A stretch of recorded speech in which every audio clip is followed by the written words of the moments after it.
What age group are you appealing to here? I look at the books and I see some text that's accessible to a younger person and even to an older child. The illustrations the same. Do you have a specific age group? Who are, as you're traveling around reading? I know you've been to libraries, you've made public presentations. What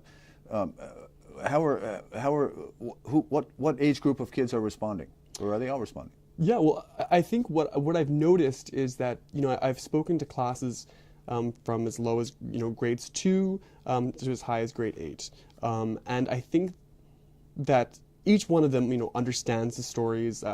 They can engage with the stories, and there's questions at the end of every children's narrative that follow the story, so that the child and the teacher or the parent or myself, when I'm presenting them, can engage in a dialogue with the child. So I find that every age group, just the manner in which they engage those questions are different, and I think that they all kind of have fun with the concepts and with the stories. So I would say that anywhere in that age range, I've had a lot of different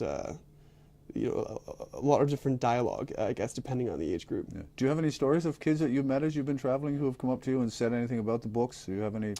Well, it's definitely the best part about the series is sharing it with the children and seeing children's reactions to them.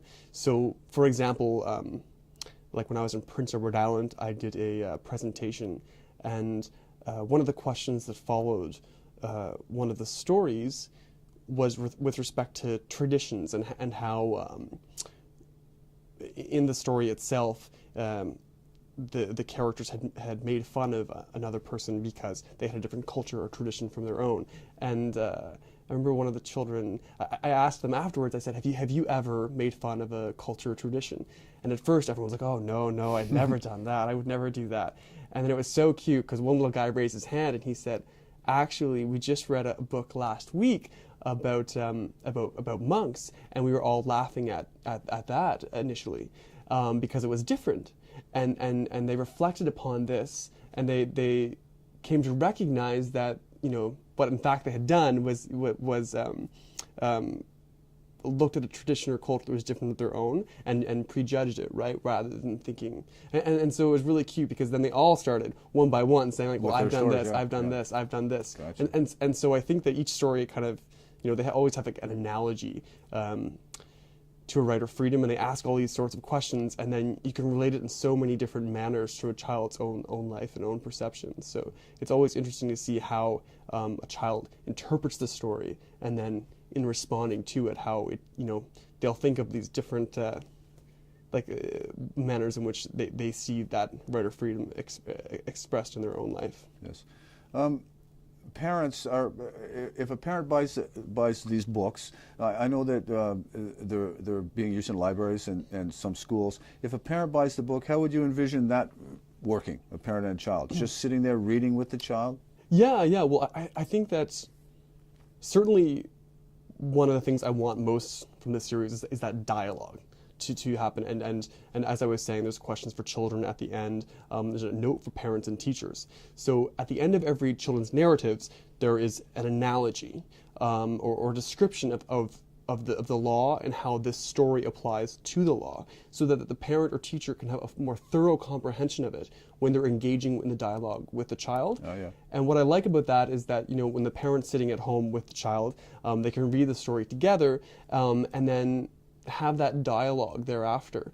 And certainly that simply promotes an appreciation, an understanding, but also a dialogue about our rights and freedoms, which I think is extremely important as well. Yes. You just want to encourage that people talk about each other. Yeah, for people to just talk about, yeah. Okay, Dustin, we're almost done, but I'd like to ask a couple more questions. But first, I would like to see if you could, for us, just take one of these stories, any one of them, and give us the précis version in your own words. Okay. Any story. All right. Tell us the right that's being articulated or being highlighted, and the characters. Okay. The story. Well, for example, in A Portrait of the Artist as a Young Lobster, it's based on the concept of the freedom to express oneself, the freedom of expression.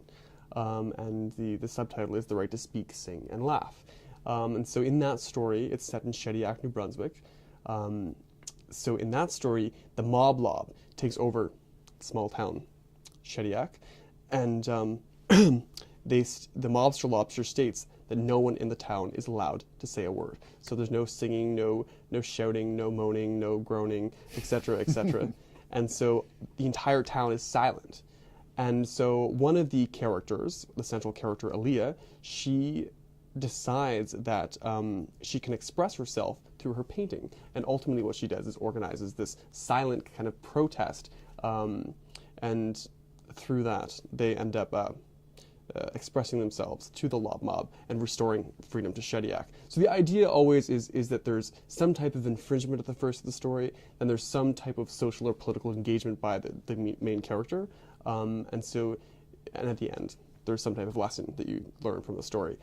So through that, I'm hoping that children also learn about being politically and socially engaged in their communities, especially in light of recent voter turnout and political apathy, I think, that is occurring in our country and across the Western world, really. Absolutely. Children always love to know about authors, writers. Some kids dream about being writers, other kids just tend to like to talk to writers.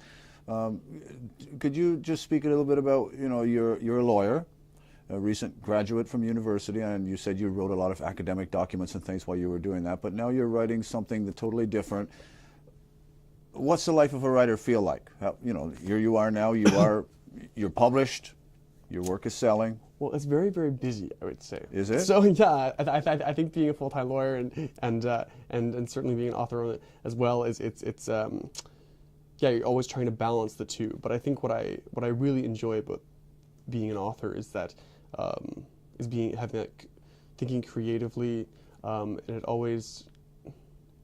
it's always nice to be always thinking about something and being engaged in your imagination, and so that's what I appreciate most about being an author, and then sharing it with others afterwards. I think because I think no matter what type of artwork you're pursuing, you always want to share it with others as well. I think so.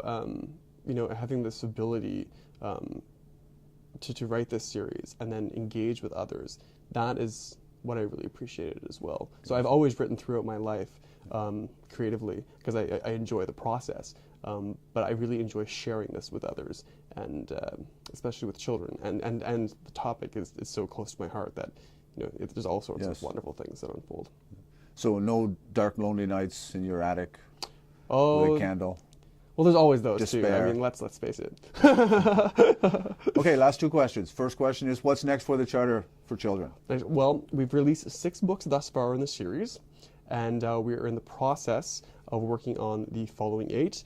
So there's 3 illustrators that are in the process of working on the illustrations, and the publishing company, DC Canada Education Publishing, are in the process of putting them all together. So we're hoping that the next 4 books in the series are released this spring, and then we're hoping for the final. That would be spring of 2013. Yeah, okay. Yep. And then the final 4, we're hoping for a fall release after that. So so we're moving on with that, and in addition to that, we're trying to share them with as many people as possible.